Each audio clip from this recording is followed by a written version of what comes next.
Hello नमस्कार, मैं हूं आपका दोस्त आदर्श और आज हम बात करेंगे ऑनलाइन फ्रॉड की। कोरोना काल के बाद ऑनलाइन फ्रॉड में के 3 गुना मामले बढ़ चुके हैं। ठग फ्रॉड करने के कौन कौन से तरीके अपनाते हैं, उनसे किस प्रकार बचा जा सकता है, फिर भी आप किसी तरह ठगी के शिकार हो जाते हैं तो आप अपना पैसा किस प्रकार वापस प्राप्त कर सकते हैं, इन सभी को इस वीडियो में हम आपको समझाने वाले हैं। तो मेरे चैनल को सब्सक्राइब करें तो इस प्रकार के उपयोगी वीडियो आपको लगातार मिलते रहेंगे। तो आइए दोस्तों स्टार्ट करते हैं। अब बात कर लेते हैं डिजिटल पेमेंट की। तो नोटबंदी के बाद सरकार का ये इंटेंशन था कि लोग ज़्यादा से ज़्यादा डिजिटल पेमेंट का उपयोग करें और कैश का उपयोग कम से कम करें। इसके लिए कई तरह के ऐप्स प्रचलित है, यूपीआई प्रचलित है, क्रेडिट या डेबिट कार्ड से भी भुगतान किया जाता है। लेकिन इनके साथ साथ ही कई तरह के फ्रॉड के मामले भी इस चक्कर में बढ़ गए हैं। अब कौन कौन से ऑनलाइन फ्रॉड के तरीके ठगों द्वारा अपनाए जाते हैं और उनसे किस तरह बचा जा सकता है, तो आपके सामने हैं। फर्जी बैंक मैनेजर बनकर आपको फ़ोन किया जाता है और क्रेडिट या डेबिट कार्ड की जानकारी ली जाती है। विशेषकर महिलाओं को टारगेट बनाया जाता है। तो किसी भी तरीके से कार्ड के नंबर, सीवी नंबर या ओटीपी कभी भी डिस्क्लोज़ नहीं करें। दूसरा, पेटीएम हर मोबाइल में उपलब्ध है आज, लेकिन पेटीएम के केवाईसी कराने के नाम से आपको फ़ोन किया जाता है कि आपका जो पेटीएम है ये बंद हो जाएगा, आपने केवाईसी नहीं करवाई। तो फिर जैसे ही आप केवाईसी के लिए आपको लिंक दिया जाता है और एनी डेस्क नाम का एक ऐप इंस्टॉल करवाया जाता है। तो दोस्तों, एनी डेस्क नाम के ऐप को कभी भी इंस्टॉल नहीं करना है।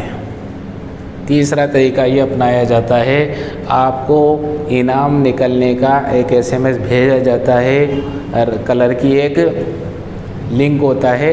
वो जिस लिंक पर आप जैसे ही क्लिक करते हैं, आपके मोबाइल में एक वायरस इंस्टॉल हो जाता है और आपकी सारी जानकारी उस व्यक्ति तक पहुंच जाती है जो आपका पैसा लेना चाहता है, आपके साथ ठगी करना चाहता है। तो दोस्तों, कभी भी उनको क्लिक नहीं करें। इसी तरह आपको ईमेल भेजा जाता है तो अनऑथराइज्ड ईमेल कभी भी आप खोले नहीं। पढ़ा लिखा भी उसके चक्कर में आ जाता है। व्हाट्सएप पर कई तरह के मैसेज वायरल होते रहते हैं कि जियो के 5 साल पूरे हो गए और वो आपको 10 GB डेटा देने वाला है, या फलाना कंपनी के इतने हो गए और वो आपको टी शर्ट फ्री में देने वाला है, और 10 लोगों को मैसेज करेंगे तो आपको मिल जाएगा। तो दोस्तों, कोई भी कंपनी, किसी भी तरह की कंपनी इस तरह के फ्री नहीं देती, और देती है तो वो विज्ञापन देती है अखबारों में बड़े बड़े। तो इस चक्कर में बिल्कुल नहीं आना है और उनके जो लिंक है उन पर कभी भी क्लिक नहीं करना है। फेसबुक फ्रेंड बनकर आपके साथ दोस्ती की जाती है और उसके बाद वो धीरे धीरे आपकी जानकारी लेकर आपसे पैसे की डिमांड करते हैं। मेरे साथ भी एक इस तरह का हुआ था। एक लड़की ने ब्रिटेन की बनकर मेरे साथ धीरे धीरे दोस्ती करके फैशन डिज़ाइनर बना के और मुझे धीरे धीरे चीटिंग करने की कोशिश की। पहले मुझसे 5,000 मांगे गए। इस तरह पैसों की डिमांड बढ़ती गई। और जैसे ही मैंने पुलिस के बारे में कहा, उसने मुझे ब्लॉक कर दिया। दोस्तों, इससे बच कर रहे हैं। ऑनलाइन शॉपिंग में डिस्काउंट के नाम से भी ठगी करने का प्रयास किया जाता है, तो बिल्कुल उनके झांसे में बिल्कुल नहीं आए।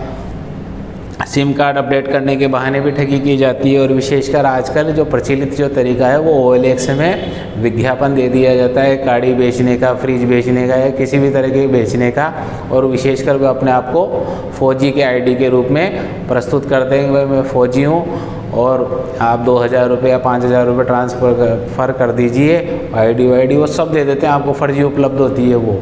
और जैसे ही आप पैसे ट्रांसफ़र करोगे आपको नज़र भी नहीं आएगा। तो इस तरह आपको इस तरह की ऑनलाइन ठगी से बचना होता है।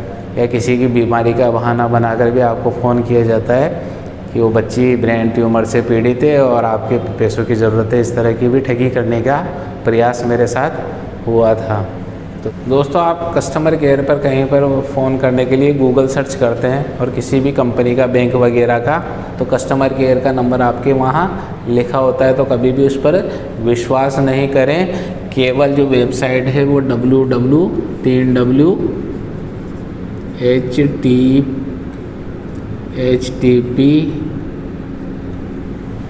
ये खुले तभी आप किसी अपने बैंक की साइट को या क्रेडिट कार्ड की साइट को तभी खोलें। अगर आप फर्जी पर अपनी जानकारी देते हैं तो आपकी जानकारी पूर्ण रूप से चुरा ली जाएगी और उसका मिसयूज किया जाएगा।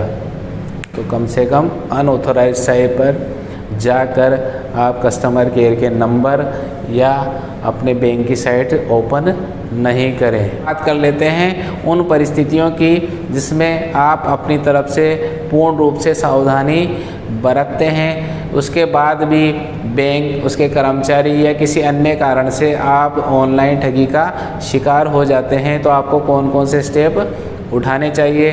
तो सबसे पहले जिस ट्रांजैक्शन के माध्यम से, जिस कार्ड के माध्यम से आपका ट्रांजैक्शन हो रहा है, उस कार्ड को ब्लॉक करवाने के लिए बैंक के कस्टमर केयर में तुरंत फ़ोन करके उस कार्ड को ब्लॉक करवाने का प्रबंध करें। उसके बाद उस जो ठगी हो रही है उसकी एक FIR निकटवर्ती थाने पर जाकर दर्ज करवाएं। अगर पुलिस अधिकारी आपकी जो FIR है वो दर्ज नहीं करता है तो आप ऑनलाइन FIR भी दर्ज करवा सकते हैं।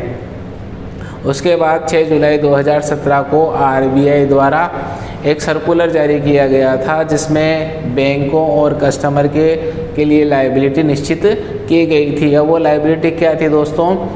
तो उसमें ये दिया गया था कि आप अगर ऑनलाइन ठगी का शिकार होते हैं और 3 दिन के अंदर अंदर कस्टमर ने बैंक को सूचना दे दी है तो उसकी लायबिलिटी 0 मानी जाएगी। इसका मतलब बैंक को ही उसकी जितनी भी ठगी हुई रकम है उसका भुगतान उस कस्टमर को करना होगा। अगर ऑनलाइन ठगी के 4 से 7 दिन के अंदर बैंक को सूचना दी गई है तो बेसिक अकाउंट के मामले में, बेसिक सेविंग अकाउंट के मामले में कस्टमर को 5,000 रुपये भुगतने होंगे अगर उसकी लिमिट 5 लाख तक की है। अन्य मामलों से, अन्य सेविंग अकाउंट हो या करंट अकाउंट हो, उनके मामलों में कस्टमर को 10,000 रुपये भुगतने होंगे। और 5 लाख से अधिक क्रेडिट कार्ड या अन्य लिमिट है उस मामलों में 25,000 रुपये कस्टमर को भुगतने होंगे। लेकिन फ्रॉड के 7 दिन के बाद बैंक को सूचना दी जाती है तो जिस प्रकार बैंक की पॉलिसी बैंक ने निश्चित की हुई है उतनी कस्टमर को उस लायबिलिटी का भुगतान करना होगा। तो दोस्तों, जागरूक रहिए, बचे रहिए। धन्यवाद। जय हिंद।